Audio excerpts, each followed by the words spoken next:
Mga buwan na rin naman na halos bubuksan mo ang periodiko, ang pinag-uusapan, economic crisis. Lagi na lang ito ang topic ng mga balita, mga komentaryo, na para bang magwawakas na ang mundo.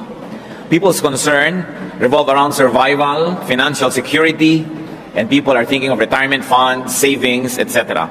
Ano ba ang pwede nating matutunan mula kay Solomon tungkol sa financial security? Ang salita po ng Diyos, ang Biblia, ay marami at malawak ang mga tinatalakay na mga topics tungkol sa pamumuhay sa mundong ito. Solomon's 3 steps to financial security. Yan po ang ating pagbubulay-bulayan at nawa papagliwanagin ng Diyos ang mga bagay na ito sa ating isip. Aming Ama sa Langit, salamat sapagkat kayo Diyos na kumukupkop, nagmamahal, nagpapatawad, nagpapagaling, nagbibigay na aming mga kailangan. Sa paglapit namin sa iyo, Panginoon, hinihiling namin ang iyong pagpapala. Patawarin niyo po kami sa mga kasalanan namin. Hugasan niyo po aming mga karumihan. At ang dalangin namin, punuin niyo ang aming isip, ang aming puso, ng inyong espiritu, ng inyong karunungan. Mangaral po kayo sa amin, Panginoon, at bigyan niyo kami ng kakayahang unawain ang hiwaga ng inyong salita. May your words be the balm that can heal our wounds. May your words be the light that will guide our path. And may your words be the strength of our heart. Teach us, Father. We seek you in the name of Jesus, your Son, our Lord. Solomon's 3 steps to financial security. Bakit naman si Solomon ang gusto natin ngayong tanungin sa mga bagay na ito? Sapagkat sinasabi po sa Biblia na si Solomon ay pinagkalooban ng Diyos ng pinakamataas na uri ng karunungan. Nang siya ay magiging hari ay pinapili siya ng Diyos kung anong pwede niyang hilingin mula sa Diyos at ipagkakaloob. At ang hiningi niya, iba yung karunungan, wisdom. At sumagot sa kanya ang Panginoon. 2 Chronicles 1:12, God was speaking to Solomon. Therefore wisdom and knowledge will be given to you. And I will also give you wealth, riches, and honor, such as no king who was before you ever had, and none after you will have.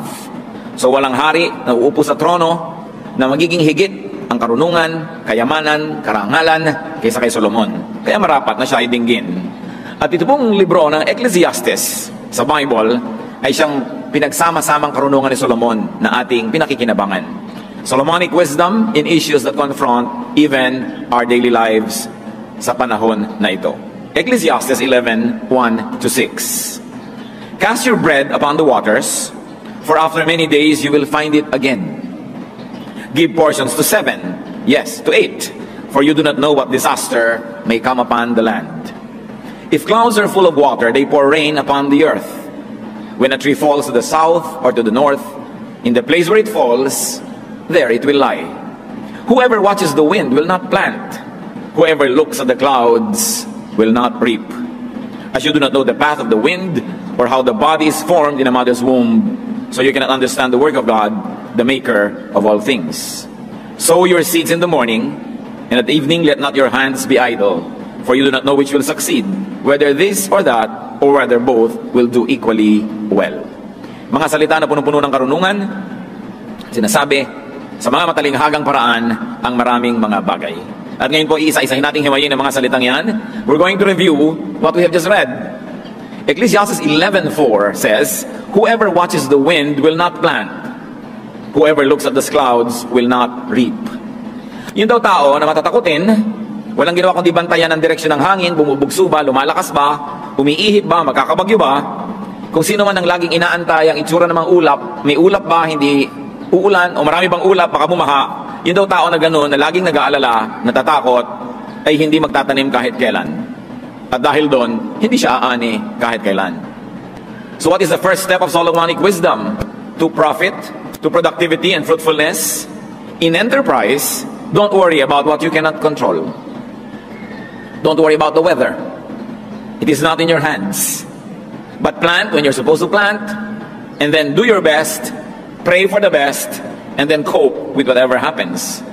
Solomon, in effect, is telling us to plant and invest anyway, in spite of the unknown, in spite of what many people call bad times. Able sailors can benefit even from strong winds. Pag magagaling ang mga tripulante, ang mga kapitan ng mga barko, kahit bagyo, ay nagiging kaibigan nila sa kanilang pagdaragat. Able sailors can turn strong winds into friends. Therefore, good business people can turn even difficult times into opportunities. Why? Because people have to live. Life has to go on. Business must continue to happen. You just have to adjust. You just have to read the needs of the times and make the necessary adjustments. Pag lagi kang matatakutin, if you're playing too safe, you will never invest. You will never get into business. You will never do anything. You will never plant. Therefore, you will never harvest. So do not worry about the unknown or the unknowable because God knows. Alam naman ng Diyos yung hindi natin alam. Ang mahalaga, makipagkaibigan ka sa Diyos. Pakinggan mo ang Diyos and do what you must. And the Bible tells us how so that we may receive God's favor. Ecclesiastes 11:5, as you do not know the path of the wind, or how the body is formed in a mother's womb, so you cannot understand the work of God, the maker of all things. So God knows, God does His part, just do yours. Siyempre ngayon, nalalaman na through science kung paano nabubuo yung bata sa sinapupunan. But during the time when these were being written, it was a mystery. And it is a metaphor, which just tells us that marami pa tayong hindi alam, pero kahit hindi natin alam at hindi natin nauunawa, tuloy pa rin ang buhay. Tuloy pa rin ang mga tao sa pamumuhay, magkakaroon ka rin ng hanap buhay, ano pa man ang mangyari. Hindi ka dapat matakot at hindi ka dapat mapigil ng takot para maging mabunga sa iyong mga ginagawa. Ecclesiastes 11:6 talks about another way to be financially prosperous and even secure. Sow your seed in the morning, and at evening, let not your hands be idle. For you do not know which will succeed, whether this or that, or whether both will do equally well. Ano po ang mahigpit na itinuturo? Magtanim ka daw, maghasik sa umaga, at sa hapon hanggang gumabi, kung tapos ka na sa iyong pagtatanim, maghanap ka pa ng ibang maitatanim, maghanap ka pa ng ibang magagawa, kasi hindi mo alam kung alin sa mga projects mo ang magtatagumpay. Hindi mo alam kung alin sa itinanim mo ang tutubo, kaya hindi ka dapat makontentong may itinanim ka na dyan. Magtanim ka pa dito, magtanim ka pa doon. Hindi mo alam kung anong klaseng panahon o weather ang iiral. At alam nyo naman, may mga halaman na pag dumami ang tubig, lumalago sila. Halimbawa, kangkong. May mga halaman naman na pag walang tubig, mas magaganda ang kanilang mga aanihin. Tulad ng pakwan, tulad ng mga milon, mas matamis pag walang ulan. So magtanim ka pareho, umulan naman humindi, may maaani ka. Hindi mo inilalagay sa isa lamang na bagay na kasalalay ang buong buhay mo. At hindi sapat na nagtrabaho ka na sa umaga tapos sa hapon magbibingo ka na o tutunganga ka na. Kuminsan makakakita ka ng mga driver natutulog na sa mga ilalim ng puno, ayaw nang tumanggap ng pasahero kasi naka-boundary na. E paano kung pag uwi mo, nahulog sa bintana yung asawa mo at kailangan mo ipa-repair yung ulo niya? Eh ang kinita mo lang pang boundary, wala kang extra. You don't know what a day may bring forth. You should not be easily happy with some income. Keep making income. Kailangan na nagsisikap ang tao, hindi ko mo kumita na ng konti, maglalakwat siya na. Sabi, sow your seed in the morning, and at the evening, let not your hands be idle. Marami ka dapat ginagawa. So second step, keep working on different services. Keep planting different crops. Keep producing different products. Hindi mo alam kung ano makiklik eh. Nakapwesto ka, kung alin man doon ang pagpalain, handa ka. Diversify, in other words. But not too much and not without due study. But position yourself to earn. Position yourself to harvest and to profit more. Hindi masama na paramihin mo ng paramihin yan. Pag sinabi mong hindi naman po ako materialistic, maghanap buhay ka pa rin, damihin mong kita mo, pamigay mo kung gusto mo sa mga kawawa at mga kapuspalad at mga hindi makapagtrabaho. Pero hindi mo sabihin, wala naman ako masyadong ambisyon, simpleng buhay lang, tama na sa akin. Tapos pag nagkasakit ka, nangungutang ka doon sa meron, anong simple doon? Hindi dapat easily ka na kontento. Gawa ka ng gawa, gawa ka ng gawa. At kung natapos mo na ang paggawa ng pinakamataas na kaya mong gawin, doon ka pa lang dapat makontento. Hindi yung wala ka pa nagagawa, kontento ka na. Pag nangailangan ka, napapahamak yung kamag-anak mo na may konting inimpok. Dahil bilang na bilang mo ang impok niya. Yung mga kamag-anak na mga may OFW na mga asawa, alam na alam ang exchange rate. Araw-araw, daig pa yung asawa. Siguro ate, marami ka ng savings, ano? Kasi enrollment na ni Junior, ayun. Kasi hindi nagsisikap masyado. Ang tataas ang ambisyon, ang daming gastos, hindi naman kumikita. Ang dali-daling magpahinga, ang daling mapagod. Konting hirap, sumusuko.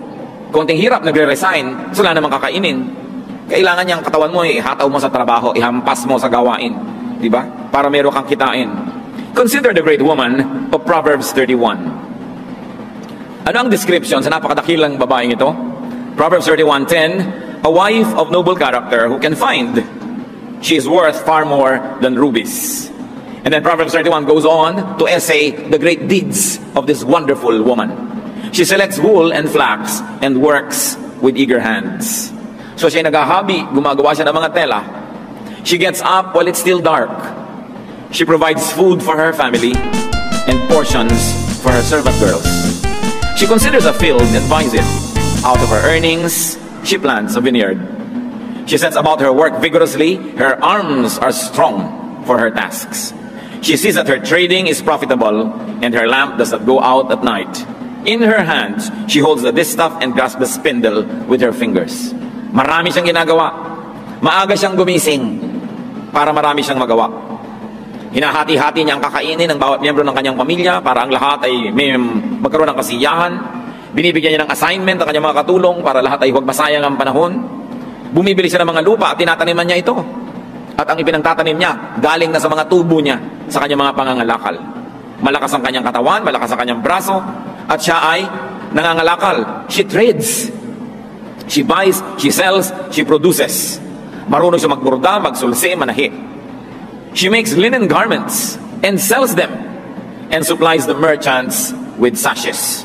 Gumagawa pa siya ng mga sinturon, mga bedsheet, bed cover. At ang sabi ng Proverbs 31:25, she is clothed with strength and dignity. She can laugh at the days to come. What are the days to come? Days of uncertainty, days of gastos, days of pagtanda, pagkakasakit, pangangailangan. Sabi, pinagtatawanan lang nitong babaeng ito yung mga darating na araw. Kasi may pera. Kaya bang pagtawanan yung mga darating kung wala kang pera? Diba? Kasi may savings. Kaya tayo mga Kristiyano, huwag kayo mag-inarte. Na ay, ako hindi materialistic, hindi ako ganyan. Pero naman, pag kami kailangan ka, iaasa mo sa iba. Dapat ang tao, marunong magsikap, magtrabaho, maghanap buhay. Produce more than what you need.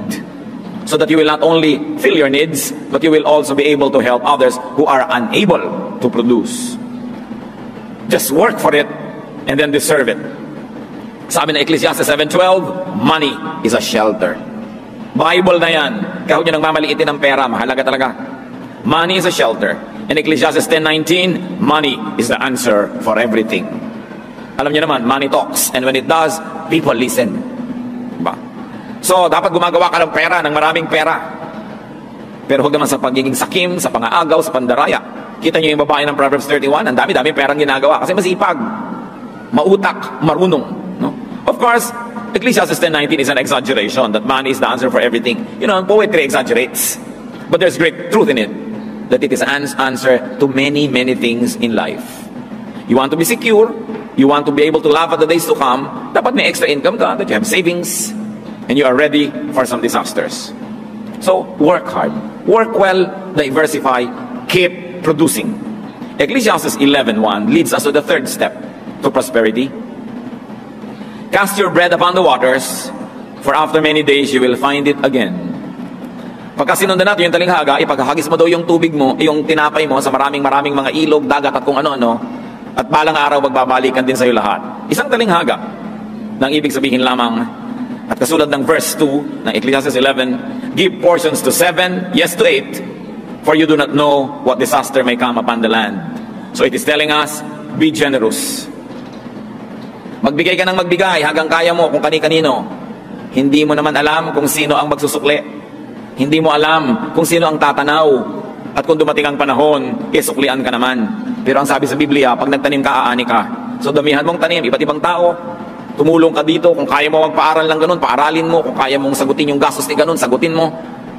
Ang investment, hindi lang inilalagay mo sa bangko, inilalagay mo sa stock market, o pinupuhunan mo sa negosyo. Yung kabutihang ginagawa mo din sa kapwa, ikinoconsider yan sa Bible na sound investment. Because someday, you will be rewarded. Kaya ang sabi, cast your bread upon the waters, for after many days, you will find it again. Give portions to 7, yes to 8. So sabi, magbigay ka sa marami, huwag lang sa isa. Sapagkat hindi mo alam kung sino dyan ang magiging blessing din sa'yo. Sa mga magulang na mahilig may favorites, lahat ibinigay na lang sa favorite, lahat ibinigay sa favorite. Hindi naman lahat ng favorite nyo, yun ang nagiging mabuting anak. Marami pa nga yung inape, yung kinawawa, yung dinusta, yung laging pinapagalitan, yung ikinahihiya na anak, yung hindi ipinagmamalaki, kadalasan yan pa nga nagiging mabuting anak pag tumanda ka na.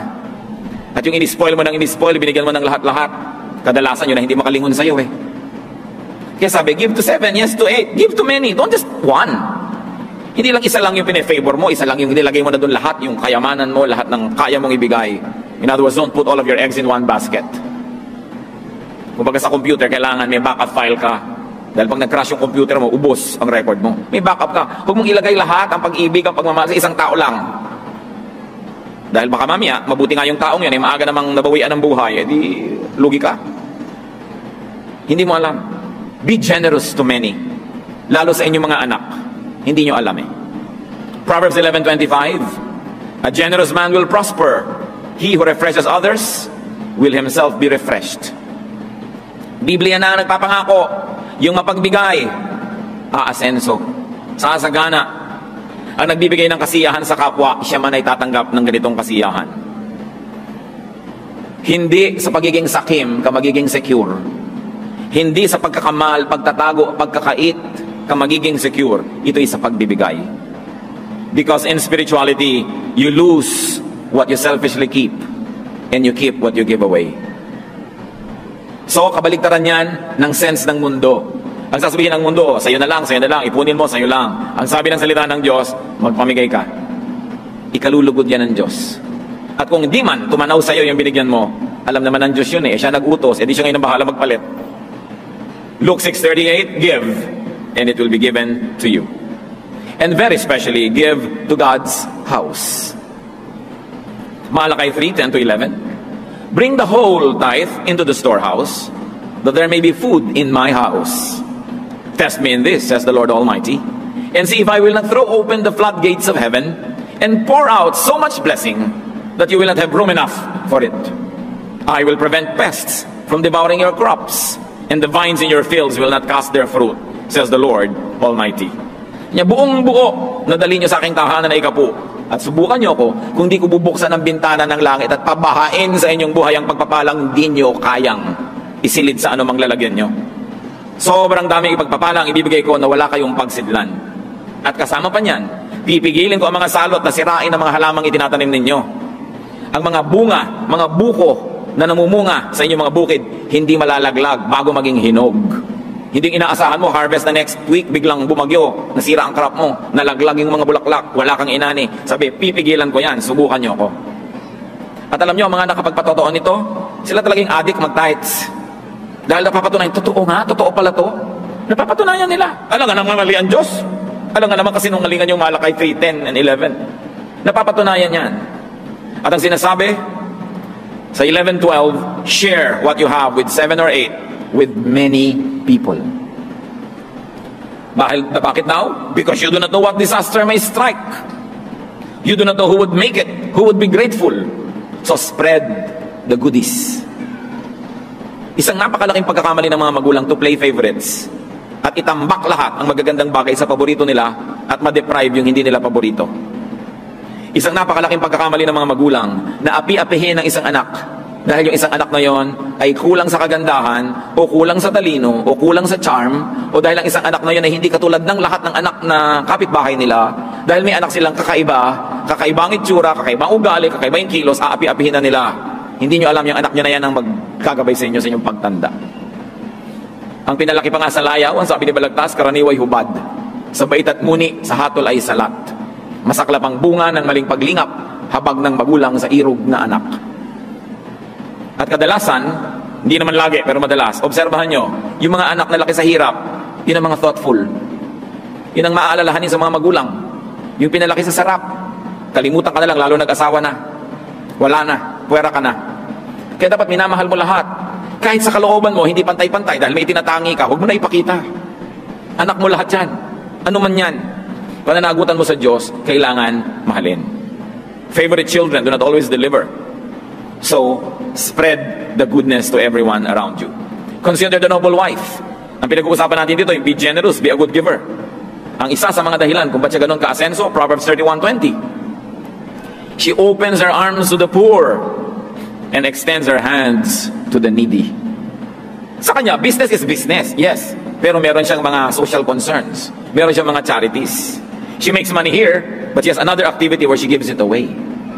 To those who cannot make money because they're either too sick, too old, or too young, or they're oppressed by the system.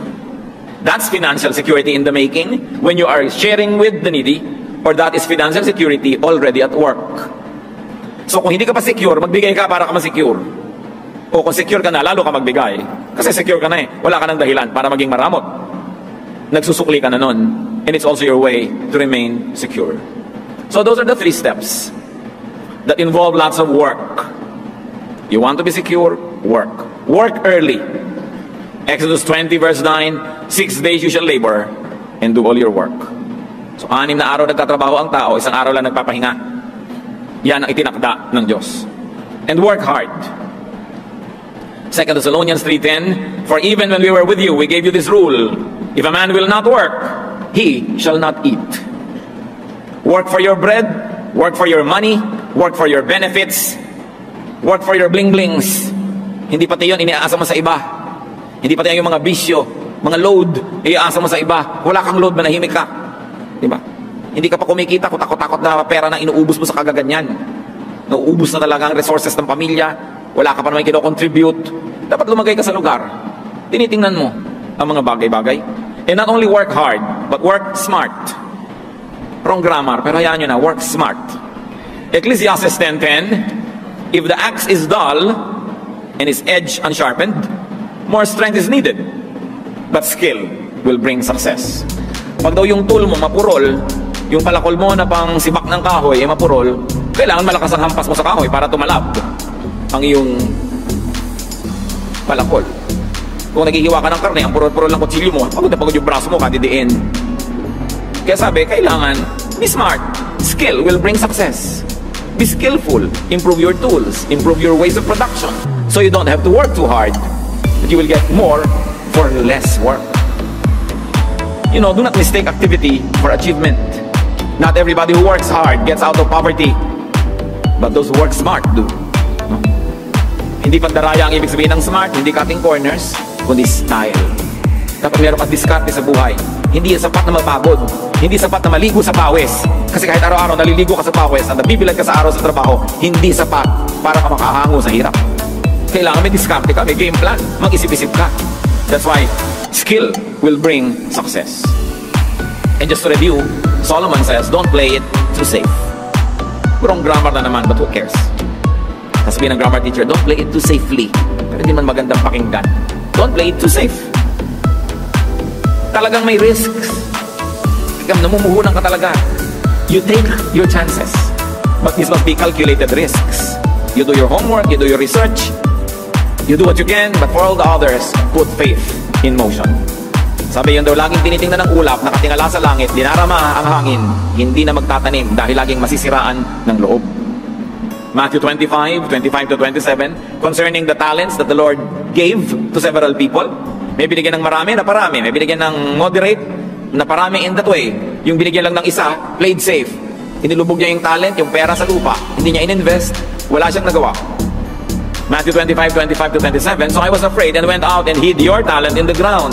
So here it is, here is what belongs to you. Ang sabi niya doon sa nagbigay ng puhunan. His master replied, you wicked, lazy servant. Well then, you should have put my money on deposit with the bankers, so that when I returned, I would have received it back with interest. Nakita niyo po, yung tao dito na nagbigay ng puhunan represents God. God gives us talents, skills, kakayahan, edukasyon, training, puhunan para mo paramihin. At ang Diyos, interesado sa interest, sa tubo. Sabi, binigyan kita, dapat na parami mo. Sabi, eto, nilubog ka na lang sa lupa para safe. Gusto mo lang palang safe, di sana hindi ka na namuhunan, inilagay mo malang sa bangko, nagkaroon malang interest. Kahit konti. So God wants earnings. God wants interest. God wants returns. Kaya hindi ungodly yun. Huwag ka lang maging usurer na exaggerated na yung interest. Mga kapatid, kung may inutangan kayo, 10,000. Inutang nyo noong 1972. Ngayon yung lang mababayaran, 10,000 din ang bayad nyo. Kakaya naman yan. Dapat mga 12, 13,000 na yan. Kasi kung yung pera niya nasa bangko, nagka-interest na eh. Pero ibinigay sa'yo na pag interesan mo ang pera niya, hindi nagka-interest. Tapos isusoli mo, after a long time, ganun ding amount, mali. You punish the person for helping you. Hindi masama na bigyan mo na interest. Ngayon, kung kayo nagpautang, kayo nagsasabi, huwag mo nang bayaran yung interest, nasa sa inyo yun. Pero sa nagpautang yung desisyon na yun, hindi sa umutang. Yung nangutang, kailangan may obligasyon ka, pakitain mo yung pera ng inutangan mo. Kasi hindi na yun ang halaga nun ngayon, na iba na, bumaba na yung value ng pera. Kaya kailangan, bigyan mo naman ng gantimpala yung tumulong sa'yo nung panahon ng pangangailangan. What do we see of God here? That God is an investor. So should we. Kailangan tumutubo, kumikita, namumunga ang ating mga ginagawa. So have several investments, have several sources, and also have several beneficiaries. Hindi lang isa, marami. Sabi ko noon, give portions to 7 or to 8. Cast your bread upon the waters because it will come back to you. Why do you do that? Because you do not know which will work. So you work hard, and you become generous. The way to financial security. The world will tell you many things, but Solomon in all his wisdom gives us this guide. Diyos namin sa langit, nawa itong mga simpleng katotohanan na ito ay makakita ng application sa buhay namin araw-araw. Dalangin ko, Panginoon, ang mga anak mo ngayon dito, mga namumuhunan, bigyan mo ng karunungan kung alin ang pipiliin na paglalagyan ng investment. And after they have done their best, their study, their effort, i-bless mo, Panginoon, ang mga ginagawa ng mga anak mo rito. Paramihin, pabungahin ang kanilang mga itinatanim. Ganon din ang ginagawa ng iba pa namin mga kapatid, mga namamasukan, iba't ibang uri ng hanap buhay. Pagpalain mo, Panginoon, at nang sa ganon, mamunga ang kanilang mga ginagawa. Pati ang katapatan nila sa mga employer, ang pagiging mabuting empleyado, pabungahin mo, Panginoon. Kung hindi ito nalalaman na appreciate ng mga decision makers, kayo po ang kumilos upang makarating sa mga dapat maratingan ng balita. Ang katapatan, kahusayan ng inyong mga anak na kuminsan ay hindi napapansin. At nawa, Panginoon, kayo rin ang magbibigay ng gantimpala sa lahat ng nagsisikap at gumagawa. Ituro nyo rin sa amin, Panginoon, to be generous, maging mapagbigay, to share blessings, and to be kind givers to people and to your church. At nawa, Panginoon, ang lahat na ito pag binaglakip-lakip, ano man ang krisis na pag-usapan ng mundo, ano bang hirap ang mabalitaan namin, ang mga anak mo tumanggap ng iyong grasya. Undeserved gift. At nawa, Panginoon, sa pagsunod sa mga katuroan mo dito sa Biblia, matagpuan ng iyong mga anak na ang tunay na kasaganaan ay wala sa panahon, wala sa uso, wala sa kalakaran ng mundo, kundi nasa pabor mo. Na kung kami ay yung pinapaboran, walang imposible sa inyo. That we can receive blessings and comfort and fruits even in times of drought around us. Matagal na, maraming beses mo nang napatunayan ang iyong pagpapala, ang iyong pagtatangi sa iyong mga anak na sumusunod sa iyong katuruan. Ituro mo sa amin ngayon ang mga personal na hakbang para namin pakinabangan ng lubos ang mga walang pagbabagong katotohanan na ito. Mga kapatid, magbulay-bulay tayo sandali. Kung kayo masagana, pasalamat sa Diyos at patuloy na wang managana. At kung hindi naman, tingnan natin kung alin sa mga prinsipyong ito na ating pinagbulay-bulayan ang maaari ngayong ilapat sa ating mga buhay at nang magbukas ang pinto ng langit at ang napakaraming pagpapala ng Diyos dumaloy sa inyo ng ubod dami at na magbigay ito ng kasiyahan, kagalakan, katahimikan ng loob. Ama namin, sa sandali ng pananahimik, isa-isa mo po kaming kausapin at ituro mo sa amin yung daan tungo sa kasaganaan. At sa mga nananagana na Panginoon, salamat, ituro mo ang daan pa sa lalo pang pagsagana at lalo pang pagiging mabuting tagapag-ingat ng iyong mga pagpapala. Let's be silent before the Lord and ponder applications of these truths.